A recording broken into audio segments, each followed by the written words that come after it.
What's up folks, recently আরেকটা বই পড়ে শেষ করলাম, সেটা হচ্ছে মনীষ মুখোপাধ্যায় দাদার রক্ষা কবচ। বইটা আসছে হচ্ছে আদি প্রকাশন থেকে।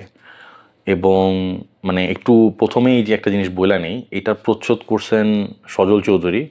তো সজল দা যে এই ধরনের প্রচ্ছদও করেন এটা আমার জানা ছিল না, বাট আমার কাছে দারুণ লাগছে, মানে একদম মানে যুক্তিযুক্ত মনে হয়েছে, পুঙ্খানুপুঙ্খ। এবং এটার মধ্যে মানে খুব সাটল কিছু এলিমেন্টস আছে যেগুলো আপনারা কাছে থেকে দেখলে হয়তো বুঝতে পারবেন, এবং প্রত্যেকটা জিনিস সিম্বলিক। গল্পগুলো যখন আমি পড়ছি, গল্পের সাথে এই জিনিসগুলা সবই ইন্টারকানেক্টেড।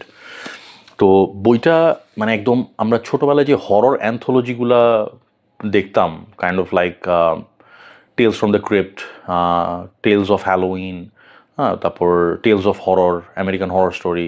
তো এই ধরনের যে অ্যান্থোলজি সিরিজগুলো আছে, এই বইটা এক্স্যাক্টলি সেই অ্যান্থোলজি সিরিজ টাইপের একটা ভাইব দিবে, এবং পুরা ওই ফ্লেভারের গল্পগুলা।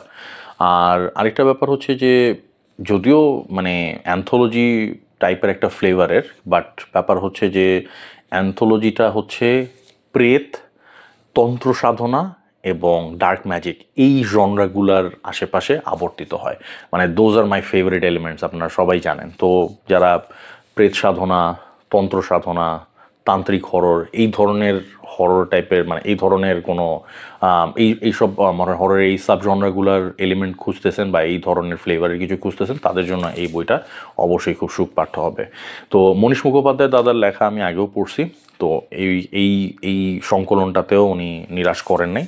তো ওনার এই সংকলনটাতে গল্প আছে হচ্ছে সাতটা গল্প নিয়ে, সাতটা মাঝারি সাইজের গল্প নিয়ে অ্যাকচুয়ালি এই সংকলনটা করা হয়েছে। তো গল্পগুলোর নাম আমি আপনাদের একটু জানাই দিই এক এক করে।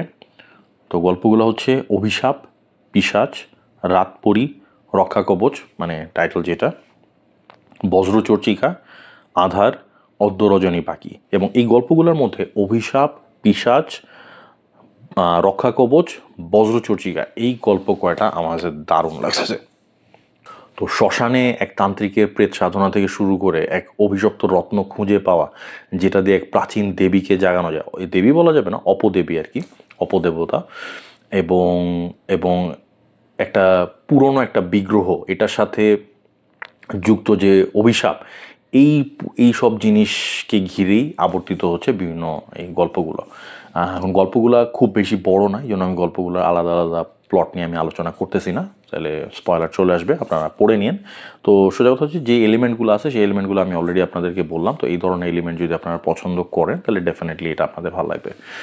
আর গল্পগুলো দুর্দান্ত গতিতে আগায়, গল্পগুলো খুবই ফাস্ট পেসড, এবং মানে অনেকের কাছে এটা ভালো লাগতে পারে, অনেকের কাছে নাও লাগতে পারে। Frankly speaking, I don't have a problem with that, আমার এটা নিয়ে কোনো সমস্যা নাই।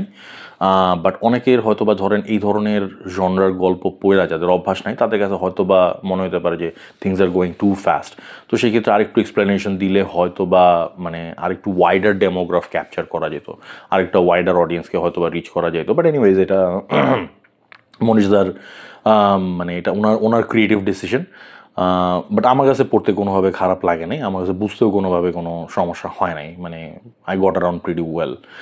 আর সবচেয়ে বড় কথা হচ্ছে যে যেহেতু ফাস্ট পেসড, তো এই কারণে মানে মোটামুটি বইটার যা কলেবর আছে আপনি চাইলে এক বছরে পড়ে শেষ করতে পারেন। আর যেহেতু এটা গল্প আকারে ভাগ করা আছে, আপনি চাইলে এটা আরামসে ভাগ করেও পড়তে পারেন, it's totally up to you.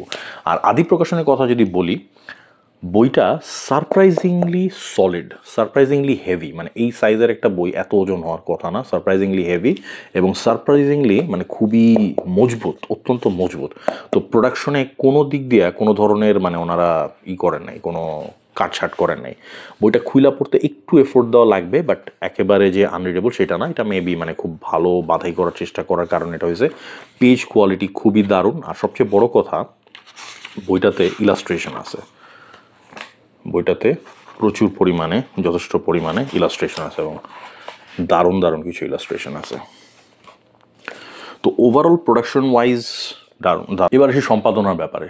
সম্পাদনার কাজও যথেষ্ট ভালো হয়েছে, মানে আমি বানান ভুলটুল তেমন একটা পাইনি বললেই চলে, বাক্য গঠনও দারুণ, সব মিলা মানে আমার কাছে খুবই সুখপাঠ্য লাগছে। মানে ফ্লো অফ রিডিং কোনো জায়গায় ব্যাহত হয় নাই। সো আই উড সে যে again top notch quality from আদি প্রকাশন। বইটার মুদ্রিত মূল্য লেখা আছে হচ্ছে 300 টাকা। তো মেবি আপনারা 200 টাকার আশেপাশে হয়তো বা পেয়ে যাবেন, মেবি আমি গেসিং, আই ডোন্ট নো এখন কত পার্সেন্ট দিচ্ছে ওখান থেকে। আর আদি প্রকাশন মাঝে মধ্যেই 45% এর একটা ছাড় দেয়, তো ওই সময় ওই ছাড়ের মধ্যে নিয়ে নিতে পারলে তো ফ্যান্টাস্টিক হতো। আপনাদের পরিচিত বা আপনাদের বিশ্বস্ত যত বুকশপ আছে তাদের কাছ থেকে অবশ্যই পেয়ে যাবেন বইটা। তো ডেফিনেটলি মানে আপনি যদি if you are looking for that quick dose of horror, বা if you are looking for that quick bite of horror এবং তন্ত্র সাধনা, প্রেত সাধনা, ডার্ক ম্যাজিক, এই ধরনের সাবজনরাগুলো মানে হরর এই সাবজনরাগুলো যদি আপনি এক্সপ্লোর করতে চান, তাহলে এই জিনিসটা আপনার জন্য অবশ্যই কালেক্ট করার মতো একটা বই হতে পারে। আর প্রোডাকশন ওয়াইজ মানে এটাতে ওনারা চেষ্টার কোনো কসুর করেন নাই, চেষ্টার কোনো ত্রুটি রাখেন নাই। তো আমার কাছে এটা অবশ্যই কালেক্ট করার মতো একটা বই বলে মনে হয়েছে। So fantastic.